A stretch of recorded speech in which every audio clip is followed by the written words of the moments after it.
I decided to split my channel in two. Link to my relationship advice channel in the description. Now for our first story, titled, Am I the a-hole for yelling at my parents that their polyamory messed up my childhood? I believe it started when I was around 6 years old. My parents often had friends over in the house. I didn't know they were polyamorous, of course. One day, I was outside playing, got hurt, and when I ran inside, caught my parents making out with some random guy. They told me they have other adults that they love, and it's a completely normal thing. Me, being a child, just accepted that. They gave up being secretive, and their partners would constantly be around, even joining on outings.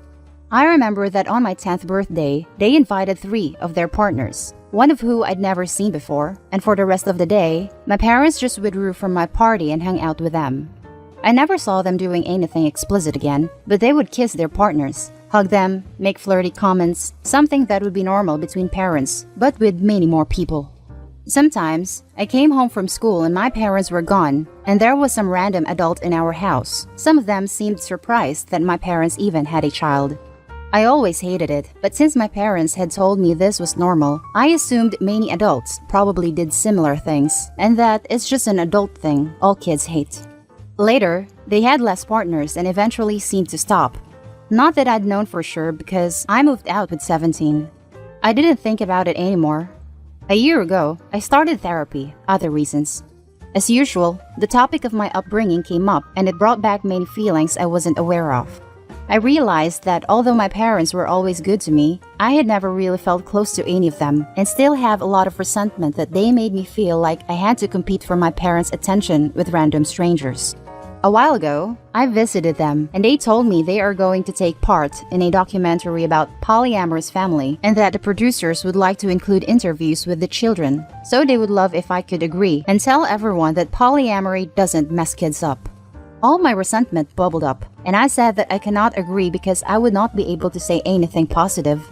My parents looked shocked. I had never brought this up before, and asked why, and I unloaded all, that I always felt pushed aside. We barely had any family time without strangers intruding. It turned into an argument, and I became loud and yelled that the truth is, it did F me up, and they shouldn't have had a child if their number one priority was screwing the whole world. My mother cried, and my father said I should probably leave. So I left and was shaken up for the rest of the week, but also felt regret because I've never made my mom cry before. Later, my father sent me a message that was like, "We are sorry you feel that way. Can we have a calm discussion about this soon?" Even though I tried to, it's like I can't reply. This argument brought something very emotional up in me. Am I the a-hole for hurting my parents over this, especially since I have never brought it up before? And now for the top comments. Not the a-hole. Do not back down and allow them to get you to recant, OP. Notice that they said, "We're sorry you feel this way," not "We're sorry for doing XYZ. They gave you a non-apology for making your childhood basically a wallflower to an orgy, no less. What sort of parents allow their kid to come home alone to a stranger in the house that didn't even know the kid existed?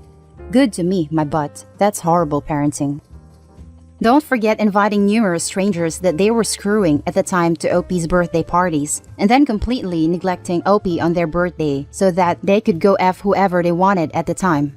These parents are atrocious and neglectful at best. I'd argue even worse. I guess it was both kinda. Some of the partners I only saw once, some 3 to 7 times, some hung around for weeks/months, and there was one man and one woman who were around for multiple years. Another thing that fell victim to me having to shorten the post was that many of them were young, like really, really young. That makes it creepier to me. Did any of them try to abuse you? Actually, no. Most of them completely ignored me, and I was happy to ignore them back. None of them really seemed like bad people or overly shady to me either, but it does seem extremely dangerous, right? My parents are kinda naive and tend to assume everyone is a good person. Not the a-hole. It wasn't your parents' polyamory that messed you up though. It was their bad parenting. They allowed strange adults around you all the time and neglected you when those strangers were around. They put you in a potentially dangerous situations by doing so. Having a committed poly partner who is not a stranger and known to you probably would have been fine, but a string of randoms or new people that would seriously mess with any kid. It's pretty much the same as a single mom always bringing her boyfriends around and not putting the kid first.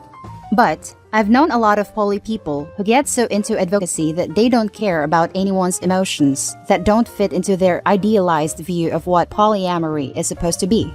Anyone who feels neglected or jealous or railroaded just isn't enlightened enough. If they're trying to bring OP into this propagandistic documentary, it sounds like that might be the situation. Oh, and not the a-hole for judgment. Not the a-hole. Really? They would leave complete strangers in the house without them for you to come home to? They made their lives front and center and their priority. Any child would resent that. Exactly this. Parents can still have healthy lives, but come the F on, there has to be a boundary. Especially with your own children. What OP's parents did is borderline abusive. It's nobody's business what goes on in your bedroom, just make sure you lock the door. Not the a-hole, OP. Don't back down to their gaslighting either.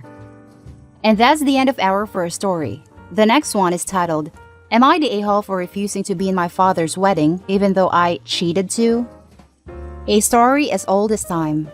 My 27 female, father 50, cheated on my mother for 5 years with a younger woman, currently 32, and he left my mother when mistress got pregnant. It tore our family apart. I resent my father because my mother actually loved him, and she is still dealing with this even 1 year after he left her. I stayed on okay terms with him because I was the one to pick up and drop off my younger brother at his place. Last week, when I picked up my brother, my father had big news. He proposed to his girlfriend and wanted me as his best woo man. It made me kinda mad, not gonna lie. But I kept calm and told him no. He said that what happened between him and mom was none of our business and that I should respect his new relationship. I said I respect it, but that doesn't mean I condone it. Obviously, I never hound him randomly about it, but I don't approve of it and I don't like her. She knew the whole time my mom and we existed. Well, my dad was having none of it and told me to get off my high horse because I had cheated too and I had no right. And I guess? When I was 17, I was with this boy for 3 months. I went to a party, got crap-faced, and made out with a classmate for a total of 10 minutes. I felt so bad that I called my boyfriend crying and we talked it out. We broke up. I told my dad, and in 10 years, I never did something like that again. I have been with my partner for 5 years. I told him he could not equate it at all. He called me a hypocrite, and that he was glad to know who I am. Driving home, I felt like I was a bit harsh. He is still my father, and he is not a bad father. I just don't want to be in his wedding. I would still go, but am I the a-hole? Now let's read the top comments. Not the a-hole. You kissed another guy once when you were still a kid. Your dad hid the fact that he's been screwing another woman, did it for 5 years, and knocked her up. The situations aren't even comparable. Your dad is trying to manipulate you by saying you cheated too. The situations are not the same. He's the a-hole. The gall to even try to guilt her. The audacity. Or maybe he thought his marriage of over 15 years with 2 kids involved was the same as a teenage relationship. Not the a-hole. Your father is, though. Or that a drunken make-out session is the same as 5 years of lying and going behind your wife's back until you knock the other chick up. Especially since she immediately admitted to it. And they talked it out. The 2 situations are not even comparable. Sure, what she did at 17 definitely hurt her then boyfriend, but they were able to talk it out and reach a solution. Her father just snuck around and knew what he was doing, aka not drunk for 5 years straight. There was no way irrational conversation went down between the father and mother after a bombshell like that. Not the a-hole. You were 17 and made a drunken bad decision for 10 minutes, then felt horrible about it. He was in his 40s with a wife and children, made a calculated horrible decision for 5 years, and doesn't seem to feel bad or accept responsibility. Not the same thing at all. OP's dad is the worst. And that she's even questioning herself over this at all makes me think she's used to this manipulation. I'm sitting here pissed off on her behalf. And then at the end, she says he's not a bad dad. Poor thing. I'd give you gold, but I'm poor. This is the right answer. Her father is comparing cheating on his wife, and then marrying said woman with a kiss, a single kiss in the life of a teenage girl who actually talked to her boyfriend after, and they broke up with absolutely no consequences. How he extrapolated that far, I can't understand. He's insane, not the a-hole. Now, on to the final story. Am I the a-hole for not having a relationship with a child born out of my dad's affair? I'm 24, and my younger sisters are 22 and 20. When I was 10, my dad left my mom for a woman he was having an affair with. Their baby was born a few months later. I didn't go for visitation and would only see my father alone a few times a month. Eventually, my sisters followed me and refused to visit in his home. My half-brother is now 14. My siblings and I do not have any relationship with him. We don't blame him, but we are just happier keeping things separated. Our half-brother has messaged all three of us separately on Instagram a few times. My youngest sister was the only one who replied and basically told him sorry, but it's best to keep things the way they are. I've just never responded. The last time we had a dinner with our dad, he brought our half-brother along. The three of us left quietly, without eating, and I later cursed out my dad for creating a very crappy situation. All three of us haven't talked to our dad since. I'm sorry if our dad and half-brother are hurt, but unfortunately, it's a crappy situation and we're happy as we are. Am I the a-hole?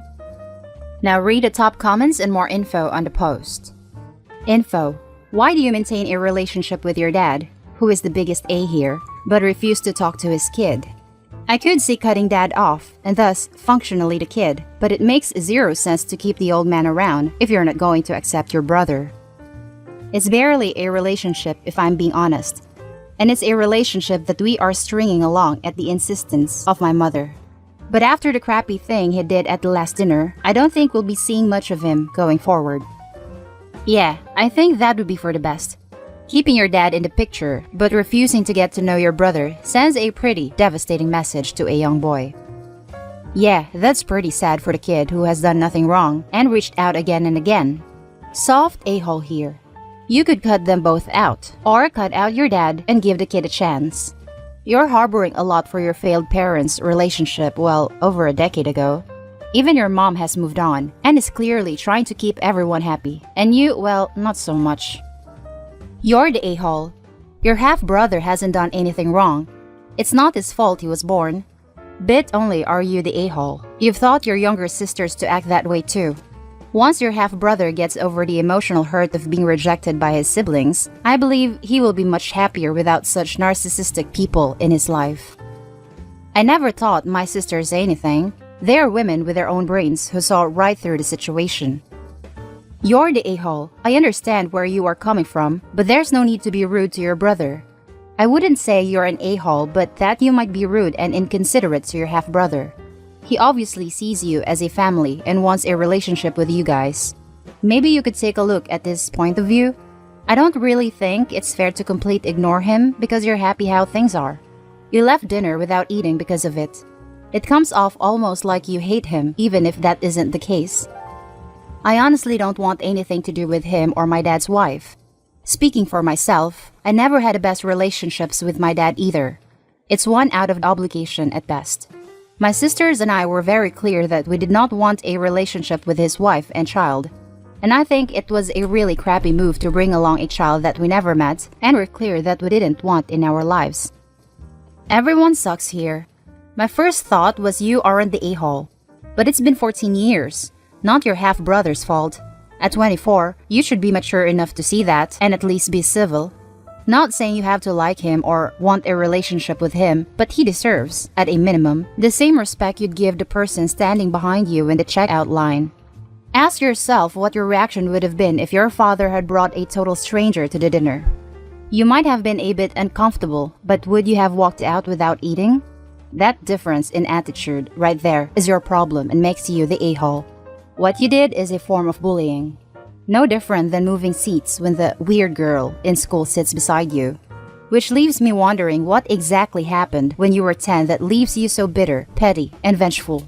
Your parents, both father and mother, deserve some share of the blame for handling this so badly that you and your younger sisters are still traumatized.